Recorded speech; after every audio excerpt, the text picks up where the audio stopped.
The fifth-ranked Proteas versus the fourth-ranked Jamaica was always going to be the clash of Group C at the Netball World Cup. After solid wins against Wales and Sri Lanka, the Proteas were prepared to elevate their game against the Sunshine Girls. Lenise Potgieter was back at goal shooter as the Proteas demonstrated that they would not be pushed around by Jamaica. With tenacity in mid-court, the Proteas were able to force the errors and stay in touch with Jamaica. In the 17 previous matches between the two nations, Jamaica had the edge with 14 wins to the 3 of South Africa. The Sunshine Girls had also won the last meeting between the two sides, so not letting Jamaica out of their sights would be imperative. Carla Mostert and goalkeeper Pumza Maweni were putting in a shift, and it was just the first quarter. However, at the end of the first quarter, Jamaica was leading the Proteas 16-12. Having weathered the South African onslaught, which Jamaica were clearly expecting, the Sunshine Girls started to pull ahead in the second quarter.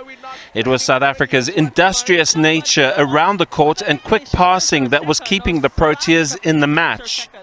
The intensity was there, but could it be sustained for longer periods of play?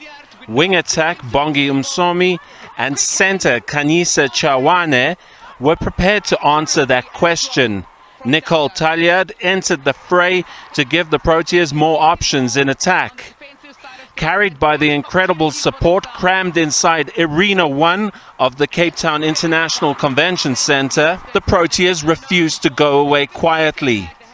At halftime, Jamaica were leading the Proteas 32-26 with a 6-goal lead and all to play for.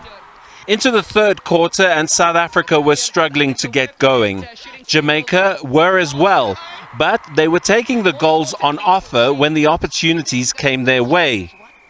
These were nervy moments for the Proteas. One felt the game was turning in the favor of Jamaica. Up until now, South Africa had been just a few turnovers away from drawing level. The Sunshine Girls then started to take control of the matchup. It was a combination of ruthless defending and fluid attacking. It was a bitter third quarter for the Proteas to come to terms with.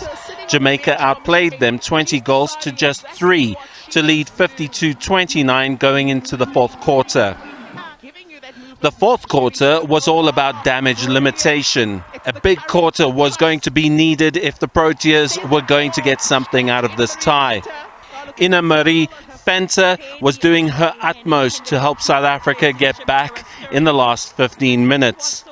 South Africa went on to win the fourth quarter 2015, but they lost the match 67-49. We actually came here knowing exactly that the Jamaicans are going to come hard. They're actually really a great side.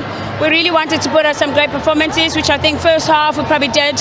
I think we really lost concentration on the third, where we started to pick it up in the last quarter, but a bit too late. So there's a lot of learnings, a lot of great things as well. So tournament doesn't end today. We'll see how far we can go. The Proteas World Cup challenge has just got a little bit harder, but Jamaica has shown just what is needed to get to that next level.